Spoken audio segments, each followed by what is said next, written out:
Well, out of a request this morning, I'm going to highlight shortly and very succinctly the death of XXXTentacion. I did not know him as an artist. I'd never listened to any of his music. But apparently he bit off more than he was riding around in his car with a top down, I guess doing some shopping. Yeah. And What? He was shopping for a motorcycle. He was shopping for a motorcycle. He was shopping for a motorcycle, and evidently somebody walked up and shot him and stole, what was it, a Gucci bag or something like that? Louis Vuitton bag. A Louis Vuitton bag. A Louis Vuitton bag. Now, he isn't exactly an angel. He has had problems with the law. Well, most rappers have problems with the law at one point or another and everything. Not all of them, but everything, but a good portion of them. Well, at 20, he was facing domestic abuse charges and stuff like that, which doesn't put him very high on my priority list for reporting him as a news story. But knowing some of these rappers like I do and everything, he probably made a classic mistake, and they're going to probably end up realizing and everything this is someone that knew him. Probably.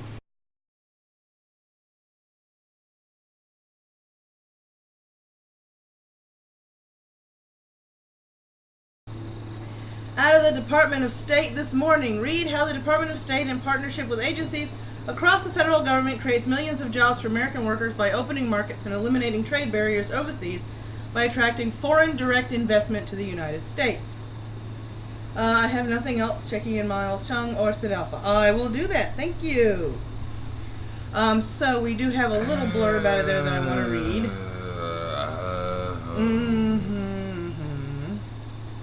You know we have to. It's just and everything, you know. All right, here we go. Serving the American people, a state-by-state look. The Department of State serves the American people by executing the administration's foreign policy priorities, advancing the U.S. national security, promoting our economic interests, providing passport and visa services, and reaffirming our country's exceptional role in the world, and all for a very small amount of the federal budget. The Department of State also directly benefits the American taxpayers here at home in many ways, from expanding job growth and stimulating local market activity. Bullshit. To issuing passports, to promoting cross-cultural awareness through student and professional exchange programs. Another bunch of bullshit. To partnering on combating, well, they do the exchange programs. The opioid crisis, which they're having a problem with. The State Department programs have been benefiting Americans for decades. Bullshit. The Office of Public Engagement created the state-by-state map in 2014 to help Americans understand the benefits of the State Department programs and services to U.S. taxpayers. Clicking on Kansas shows that goods exports of $11.37 billion in 2017 support approximately 60,121 Kansan jobs, and foreign direct investment into Kansas supports an additional 57,600 jobs. Additionally, 10,231 international higher education students studied abroad in Kansas in academic year 2016 to 2017, and over 128,000 U.S. passports were issued to residents of Kansas in 2017. If you click on California, it shows that goods exports of $171.9 billion to support approximately over 683,000 Californian jobs, and foreign direct investment into California supports an additional over 715,000 jobs. And in the academic year 16 to 17, over 156,000 international higher education students studied abroad in California, and 1,669 exchange visitors from overseas visited California. Now that they've showed off and all of the,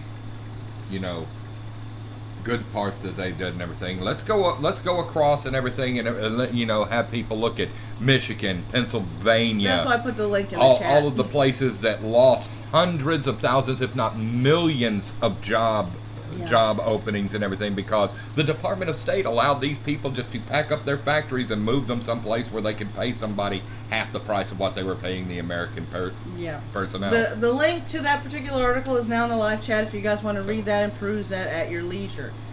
Out of the Department of Justice, former IRS CI special agent convicted of filing false tax returns, theft of government money, and obstruction of justice. Oops. Whoopsie! We have a whoopsie.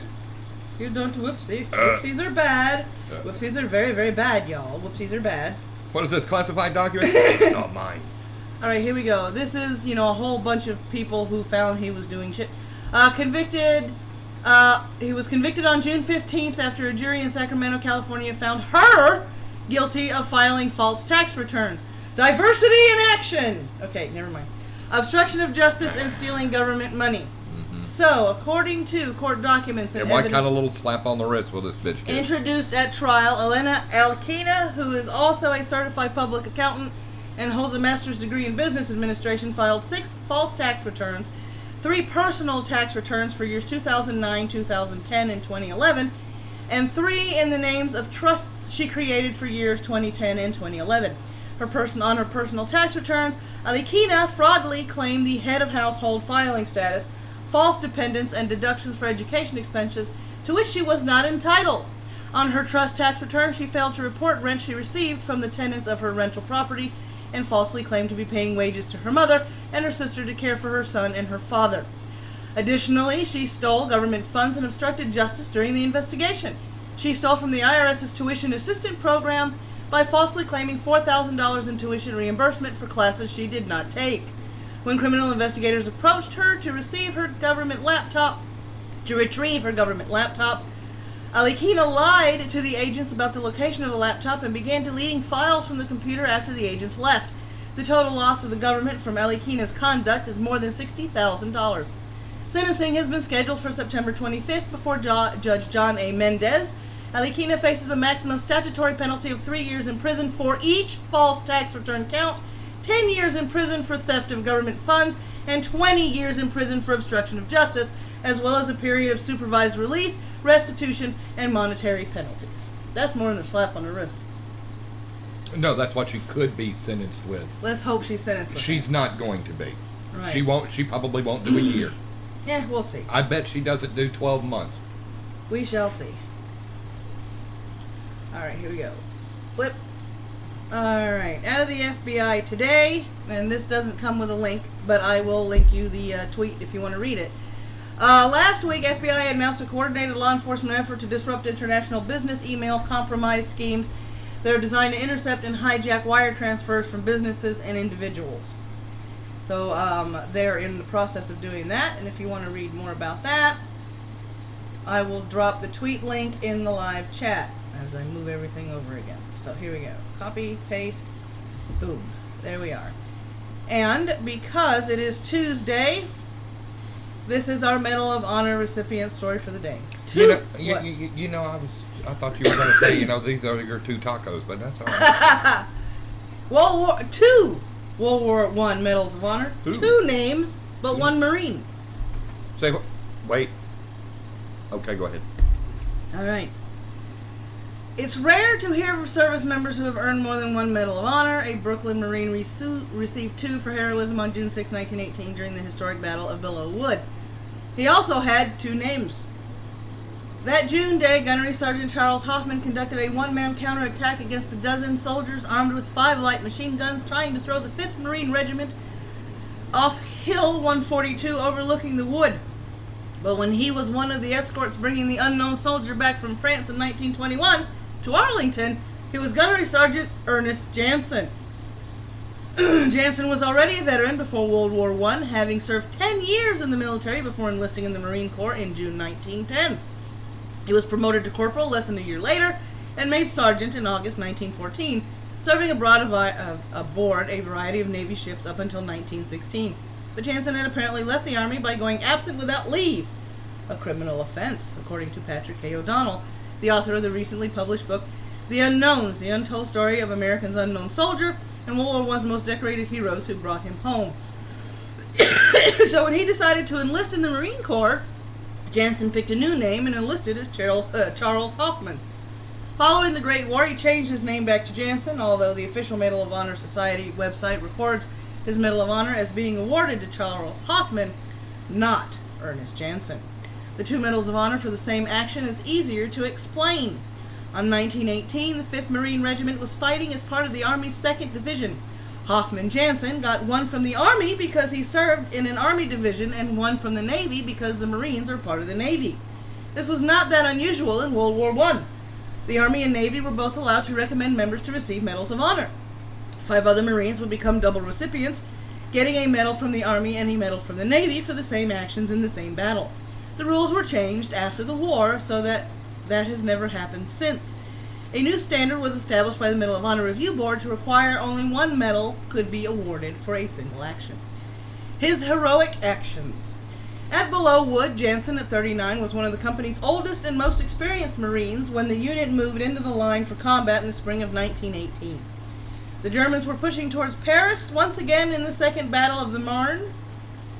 American Commander John J. Pershing decided to commit American divisions under French command to stop the attack. One of those divisions was the 2nd, which included a brigade of soldiers and 1 brigade of Marines.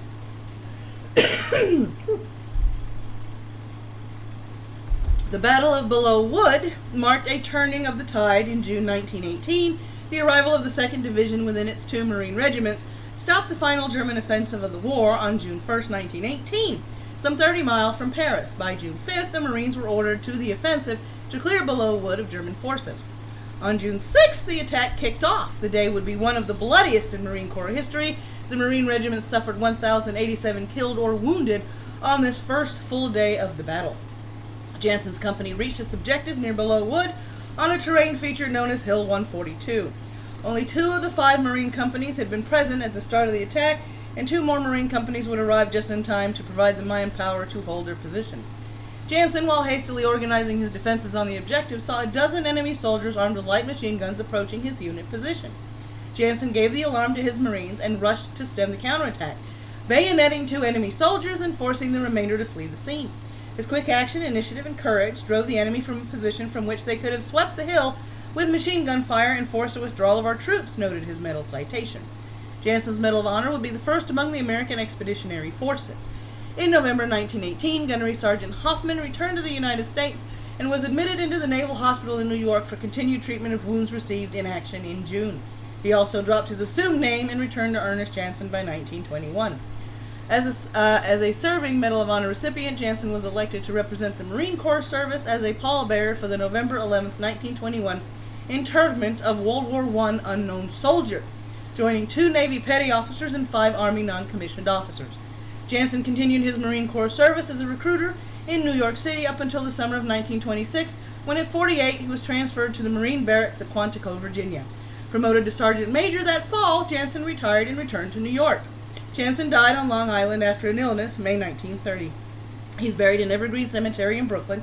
His gravestone has Ernest August Jansen on top, but the final line reads, also known as Charles E. Hoffman. So there is the Medal of Honor recipient. Double recipient. I like that. I did like that. All right. So I guess they couldn't really get him for deserting since he sort of went back and re-enlisted, I guess. Yeah.